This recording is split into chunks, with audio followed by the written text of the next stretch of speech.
मित्रों, जय श्री कृष्ण।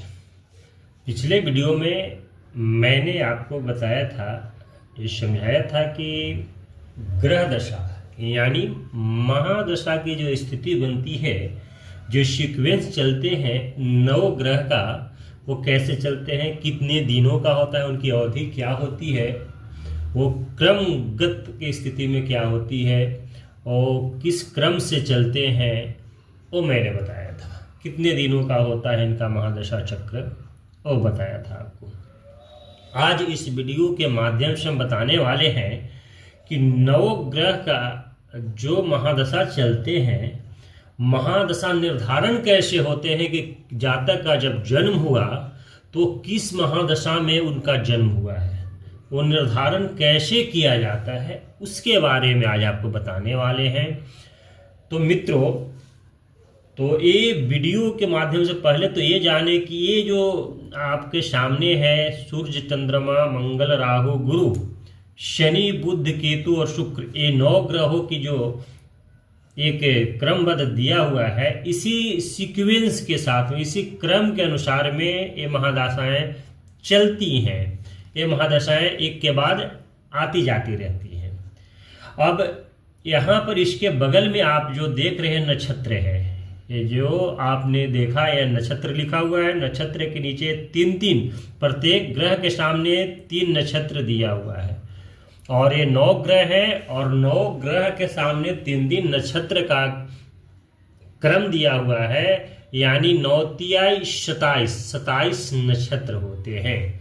और यही वो नक्षत्र है जो महादशा का निर्धारण करते हैं कि किनकी महादशा में जातक का जन्म हुआ है, तो यही निर्धारण करने की स्थिति बनाते हैं।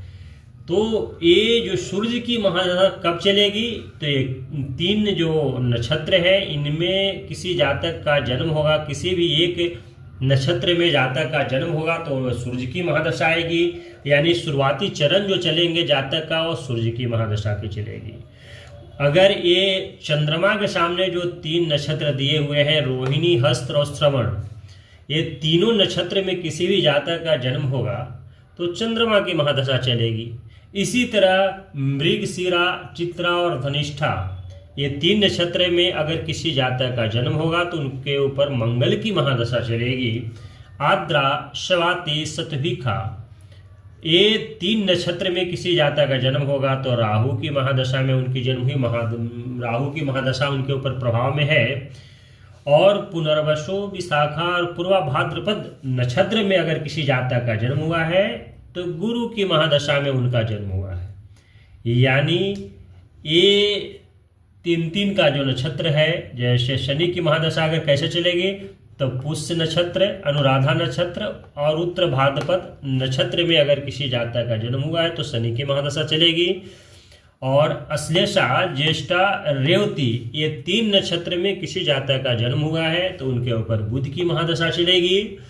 और अश्विनी, मघा और मूल, ये 3 नक्षत्रों में अगर किसी व्यक्ति का जन्म हुआ है, किसी जातक का जन्म हुआ है तो उनके ऊपर शुरुआती चरण में केतु की महादशा चलेगी। और किसी जातक का जन्म भरणी, पूर्वा फाल्गुनी नक्षत्र या पूर्वा साढ़ा नक्षत्र में अगर किसी जातक का जन्म हुआ तो उनके ऊपर में शुरुआती चरण में शुक्र की महादशा चलेगी। तो 3-3 नक्षत्र है, 9 ग्रह जो है वो 3-3 नक्षत्रों के स्वामी ग्रह होते हैं और 9 तिया 27 से 27 नक्षत्र हो जाते हैं। लेकिन एक चीज देखने की बात ये होती है कि आप 27 नक्षत्र को प्रथम कहाँ से गिनते हैं, कहाँ से स्टार्टिंग होती है नक्षत्रों की। तो मैंने देखिए आपको यहाँ पर यह इंडिकेट कर दिया है कि 1 लिखा है, यानी अश्विनी नक्षत्र है वो प्रथम नक्षत्र है। और जो यहाँ पर 27 यानी 27 जो लिखा हुआ है रेवती के सामने में, ये रेवती अंतिम नक्षत्र है, यानी 27वां नक्षत्र रेवती है। एक नक्षत्र और भी लिया जाता है, अभिजित नक्षत्र होता है 28वां नक्षत्र, लेकिन मूल रूप से 27 नक्षत्र का ही प्रभाव होते हैं। तो रेवती नक्षत्र 27वां नक्षत्र है अब ये सीक्वेंस ऐसे नहीं चलते हैं कि अश्विनी के बाद मघा आ जाएगा, नहीं। अश्विनी जो प्रथम नक्षत्र है वो केतु के आधिपत्य में आता है। दूसरा जो नक्षत्र है वो भरणी नक्षत्र है, वो शुक्र के आधिपत्य में आता है। तृतीय जो नक्षत्र है वो कृतिका है, वो सूर्य के अधीन में आता है। चौथा जो नक्षत्र है रोहिणी है, वो चंद्रमा के अधीन में आता है, आधिपत्य चंद्रमा की होती है। पंचम मृगशिरा है जो मंगल के आधिपत्य में है। छठा आर्द्रा है जो राहु के आधिपत्य में आता है। सप्तम जो है पुनर्वसु है और गुरु के आधिपत्य में आता है। अष्टम जो है वो पुष्य नक्षत्र है जो शनि के अधीन में आता है। और नवम जो है अश्लेषा है, नवम नहीं, ये हो गया। सप्तम जो हो गया अश्लेषा नक्षत्र है और बुध की महादशा में जन्म हुआ हुआ अश्लेषा नक्षत्र, यानी बुध का आधिपत्य में अश्लेषा नक्षत्र आता है। नहीं, नवम है अश्लेषा, मैंने सप्तम बोल दिया। तो इसी क्रमबद्ध से ये चलेंगे और जैसे ही ये नवा नक्षत्र अश्लेषा आएगा, इसके बाद फिर मघा नक्षत्र यानी दशम नक्षत्र जो है वो मघा है, यानी इसी क्रम से आगे की ओर चलेंगे। यानी एक नक्षत्र एक ग्रह, फिर दूसरे नक्षत्र का प्रथम ग्रह, फिर तीसरे नक्षत्र का प्रथम ग्रह, ऐसे कर करके आगे की ओर होंगे, यानी 1 से लेकर 27 तक। तो मैंने इस वीडियो में आपको ये बताया कि ये 9 ग्रह और 27 नक्षत्र है। जो 27 नक्षत्र है, इसी नक्षत्र के माध्यम से ये आपको जानकारी होगी कि जातक का जब जन्म हुआ तो किस महादशा में जन्म हुआ, यानी महादशा का निर्धारण कैसे होता है। तो इसी प्रकार से ये महादशा का निर्धारण किया जाता है और उसी के सीक्वेंस में जब महादशा समाप्त होती है, एक ग्रह की महादशा समाप्त होती है तो दूसरे की महादशा शुरुआत होती है। इसी तरह से ये होते हैं।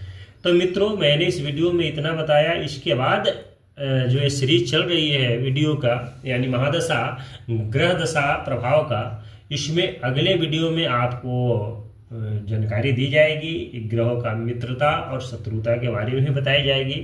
कोई भी जो ग्रह एक दूसरे के मित्र और शत्रु होते हैं, नैसर्गिक मित्रता भी होती है और तत्कालिक मित्रता भी होती है ग्रहों में, तो वो सारी चीज़ जानकारी दी जाएगी।